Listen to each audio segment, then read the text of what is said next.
That was beautiful. Congratulations. You made us all turn. Anong pangalan mo? Ako po si Giselle Bawiga po. From Cebu City po. Giselle, maliban sa pagkanta, ano pang ibang hilig mo? Marunong po ako maglaro ng sepak takraw po. Baka gusto niyo po turuan ko kayo. May bola po ako dito. Si Coach. Meron po. Okay, so paano ulit? How do you do it? Baka maputol ang ano natin, sisi. Hawakan mo yung mic. Paano ba maglaro ng sepak takraw, mami? Ay, hindi ako marunong. Try nyo lang. Kasi ang ganda ng sapatos nyo. Ipaganon-ganon lang po. Uy.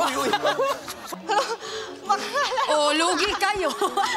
Lugi kayo kung sa golf pa, may golf ka. I think that's illegal. Ako, game That's not fair. Challenge sa Ganito kanya. po. That doesn't help her. Go. What do you Dapat do? ditong banda po talaga ng sapatos si Papa. Alright. As a Ganyan lawyer, po. as a Ganito lawyer, po. I don't advise you. Ganyan po. Ito po. Doon ka lang. Ganyan. Oh, Ako na. Para siyang ano eh. Para siyang soccer. O, parang sipa sa atin. I Ayan. have no idea what you're doing. Ilang Ay, ikaw po. So, Ganyan. no, my pants are too tight. Okay. Ikaw po, Miss Casey. Look at you. Go. Oy, sorry. Uy. Maybe Robbie wants to try. Me? Yeah. What? Robbie. Robbie!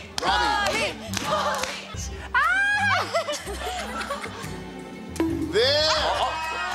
Good job. Good Kaya talaga job. ipapasa po. Yeah. Okay naman ako. Jocelyn? Hindi, Si Jocelyn. hindi pa ba sinabi sa'yo ng nanay mo? Yun ang totoo mong pangalan. Paggalit ka. Josel, unang-una pa lang, ramdam ko na yung soul mo dun sa performance mo, pero hindi agad ako umikot kasi parang sabi ko, sana makalma niya yung nerves niya. Kasi kanina, the storytelling was there. Even yung paghinga, there was a story to it. May purpose yung mga ganon-ganon mo. Pero sa technical side of the performance, kanina kinakabahan ako na pag hindi niya na-manage yung kaba niya na to, baka hindi niya magawa yung mga dapat niyang gawin. Pero nung tumagal naman yung performance, medyo mas na-manage mo siya. Sa mga susunod na performances mo, when you choose me as your coach and pag naging part ka na ng Team KZ, we will work on that. Kung paano mo dapat i-channel yung nerves mo, saan mo siya pwedeng ilagay para mas makapag-focus ka dun sa performance mo. Kasi kaya mo na eh. Alam mo na yung gusto mo gawin, alam mo na yung pinaka-gustong ingredient namin tatlo, yung storytelling mo. Your voice is beautiful. From feeling ko lang, from hearing your voice, it was about your range, no? Na nahirapan ka sa range, sa kanta na to with your range. And I would say, if makapunta ka sa Camp Kawayan, we would navigate that eh. Kasi with the same song, kaya naman natin to eh. Pero kailangan mo i-punctuate certain sections na hindi mo naman kailangan umangat ng gano'n eh. That's why I feel there's so much potential in you, di ba?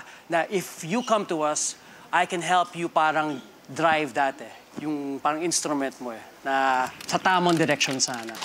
Joselle, yung singing style mo, parang professional singer ka na. Thank you po. Yung song na yun, kailangan talaga may heartache ka. Mahirap yun. So you already have that soul of a soulful singer.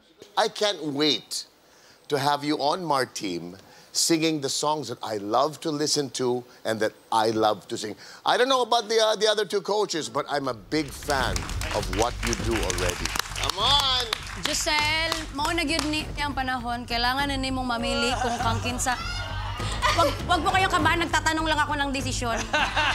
In Bisaya. I understood. Naabot na ang panahon nga kinahanglan na nimong magdesisyon kung asa ka gusto mo adto. Gusto ba kami mong parte sa Mar Team, sa Camp Kawayan, or dinhina ka sa Team Supreme? We got that one.